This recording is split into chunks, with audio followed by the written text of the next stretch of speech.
Hello all students. तो हमारा next topic है discharge by impossibility of performance, निष्पादन की असंभावना से समाप्ति।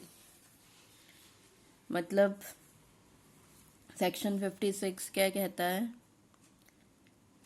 कि अगर तो कोई ऐसा काम है जिसको किया ही नहीं जा सकता, इम्पॉसिबल है, स्टार्टिंग से ही हमें पता है कि ये काम करना इम्पॉसिबल है, तो ऐसे कॉन्ट्रैक्ट तो वॉइड कॉन्ट्रैक्ट कहलाते हैं। जैसे कि ए बी को कहता है कि मैं जो है एक मृत व्यक्ति को जीवित कर दूंगा, तो ये एक वॉइड कॉन्ट्रैक्ट है। लेकिन अगर ऐसा कॉन्ट्रैक्ट है जिसको जब पार्टीज ने किया था तब तो वो होना पॉसिबल था, लेकिन बाद में कॉन्ट्रैक्ट होने के बाद ऐसी कोई घटना घट जाती है जो कि अनअवॉइडेबल है, किसी के कंट्रोल में नहीं है, और उस घटना के घटने के बाद वो कॉन्ट्रैक्ट को पूरा करना पॉसिबल नहीं है, वो कॉन्ट्रैक्ट को पूरा करना इम्पॉसिबल हो जाता है, या फिर वो उसको पूरा करना अनलॉफुल हो जाता है।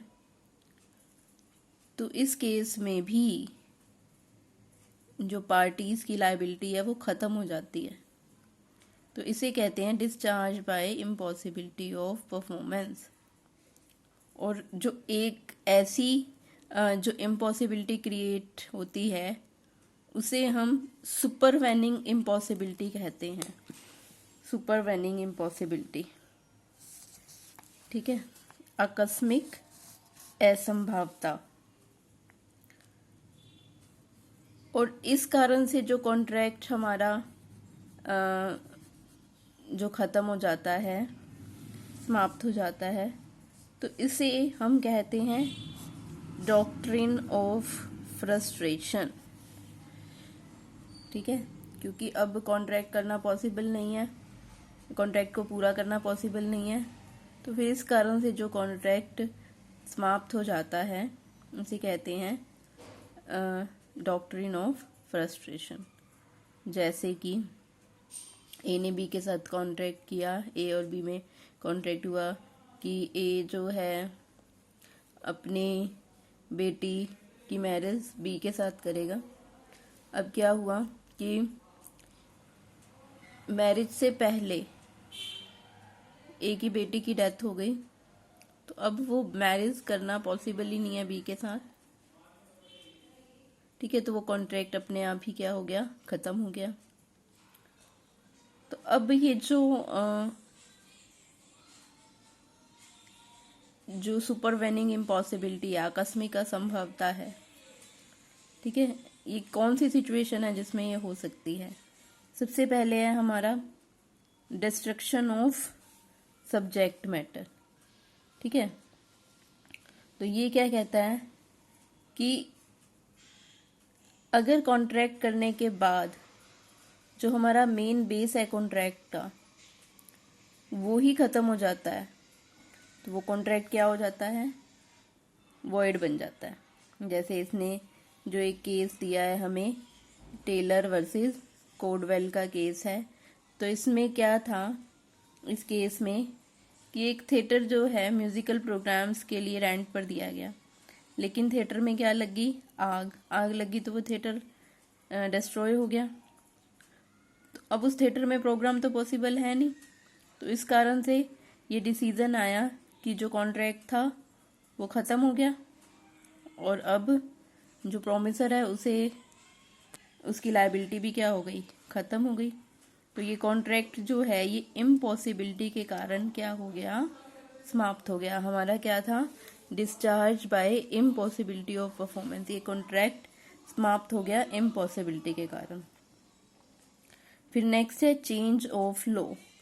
तो चेंज ऑफ लॉ क्या कहता है कि अगर लॉ चेंज हो जाता है, जब हमने कॉन्ट्रैक्ट किया था तब तो वो लॉफुल था कॉन्ट्रैक्ट, लेकिन बाद में लॉ में चेंज हो गया तो वो कॉन्ट्रैक्ट को पूरा करना पॉसिबल नहीं है, तो अब कॉन्ट्रैक्ट ख़त्म हो गया। ठीक है। अब जैसे लॉकडाउन से पहले कोई कॉन्ट्रैक्ट किया गया, वो कॉन्ट्रैक्ट पॉसिबल था, लेकिन लॉकडाउन लगने के बाद एकदम से कॉन्ट्रैक्ट को पूरा करना पॉसिबल नहीं हो पाया, तो फिर वो कॉन्ट्रैक्ट क्या हो गया, ख़त्म हो गया। ठीक है। तो अब क्या है इसमें कि जैसे इसने एक एग्जाम्पल दिया हुआ है कि ए बी से किसी विशेष जंगल की लकड़ी देने का अनुबंध करता है, लेकिन कोई नया एक लॉ आ गया। अब जंगल की जो लकड़ी है, ठीक है, उसको काटना क्या हो गया, बैन लग गया। तो अब कॉन्ट्रैक्ट क्या हो जाएगा, अब लॉ में चेंज होने के कारण कॉन्ट्रैक्ट क्या हो गया, खत्म हो गया। ठीक है। नेक्स्ट है किसी विशेष घटना का घटित ना होना, non occurrence of an event.